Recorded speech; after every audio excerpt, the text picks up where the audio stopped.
Morning, everybody. Grab a cup of coffee and a donut or three, and let's do some switching. Well, let's pick up with part two. Hope you've got 2 or 3 donuts. Video's going to be about 17 minutes long, I think. Even though we don't have that much work in Oak Hill. So we're standing on the overpass. Train's going to go underneath us. So we've got our GP40, and then we have the gondola we just picked up from Union Spring. We have a reefer for Miller distribution. And then we have 2 empty gondolas, and they're the ones that I lowered the floor on. So I did go back and paint the floor black, but I am going to have to add weight to those. They're really light. And since we're going to Oak Hill, we have a caboose. There's no point in taking the empty gondola and the car for Miller all the way to Oak Hill. So when we get to the end of the siding here, we're going to leave those 2 cars in Chillicothe, and we'll switch the reefer in when we come back through.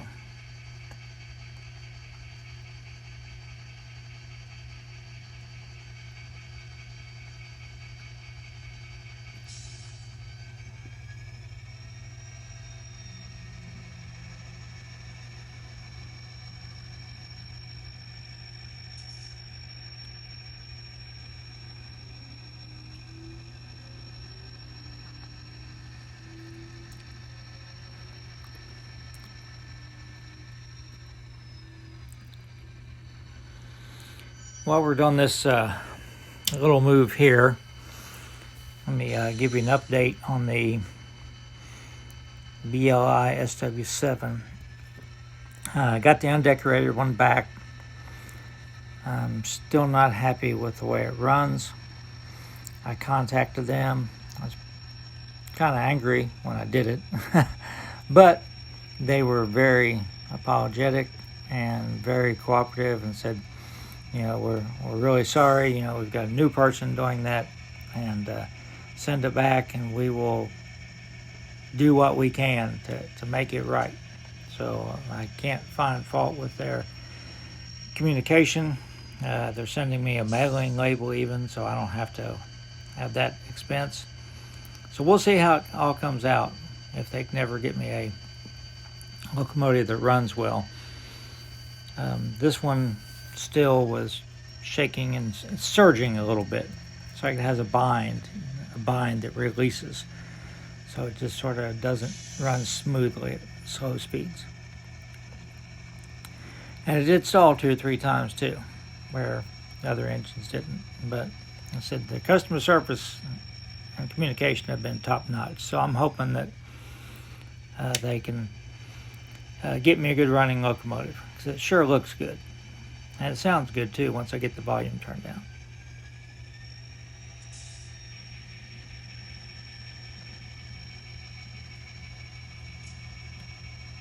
Yep. You can hear my wife's bird clock in the background. So you didn't get any live birds in this one, but you did get some birds anyhow.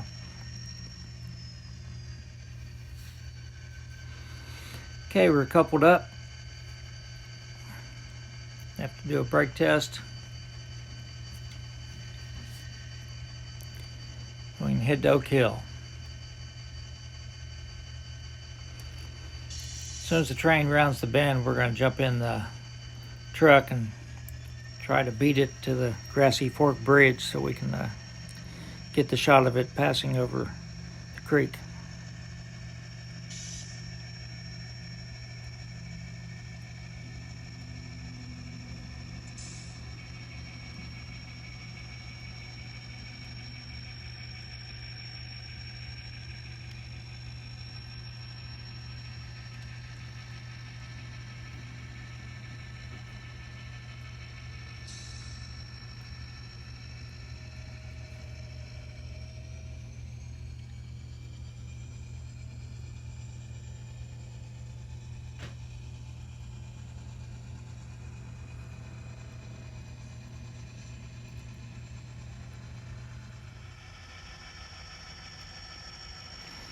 Pretty short train.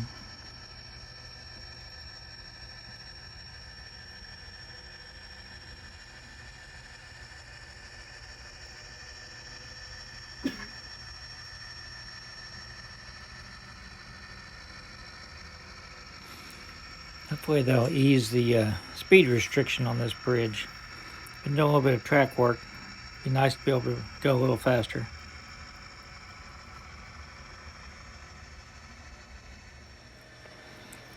Now we're coming into Oak Hill.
So we're going to uncouple from the train. Now, we don't have a lot of work in Oak Hill. Like I said, my GMRI, I didn't really change the train length much, so there's not much work in either town. But it's still pretty interesting, and I like the way everything came out, with the exception of one thing, which I'll talk about in the next section.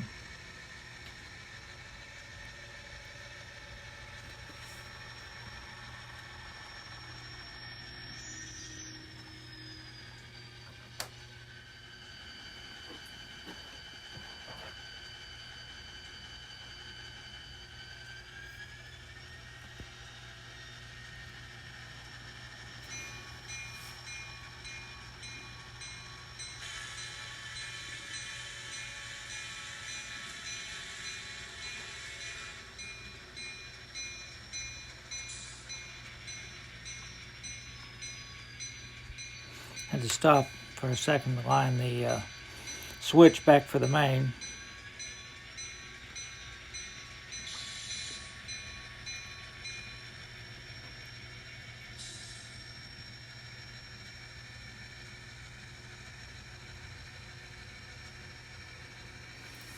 So we have one loaded gondola to pull from Cherrington Scrap and 2 empties to place there. So we'll go ahead and pull the load first.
Pressure's on me. I have two dogs staring at me.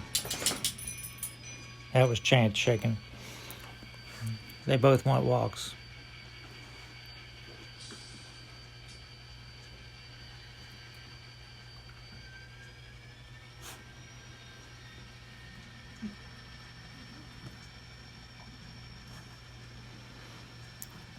That's the advantage of doing it out on the deck. I can shut the door and leave them inside.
One of my trees that I'd planted in the scrapyard was really interfering on the caboose and the locomotive.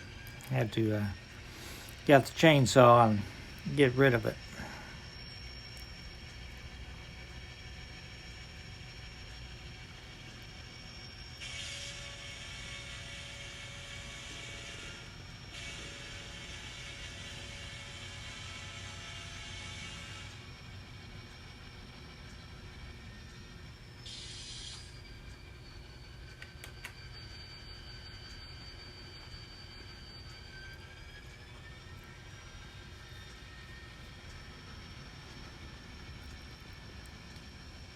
So David's fire brick is a little bit farther south. So we're going to take the caboose with us and park it down there closer to where we're doing all the work.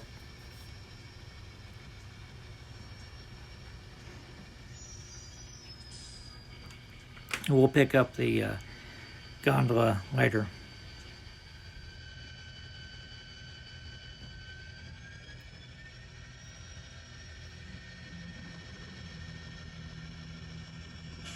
Well, the crew decided this would be a great time to go ahead and eat lunch. So they're going to park at the depot, and there's no trains coming, so they're just going to go in with the agent and eat lunch. So get up here, we're going to stop. It'll be the end of part 2. Pick up from here in part 3. Everybody stay safe.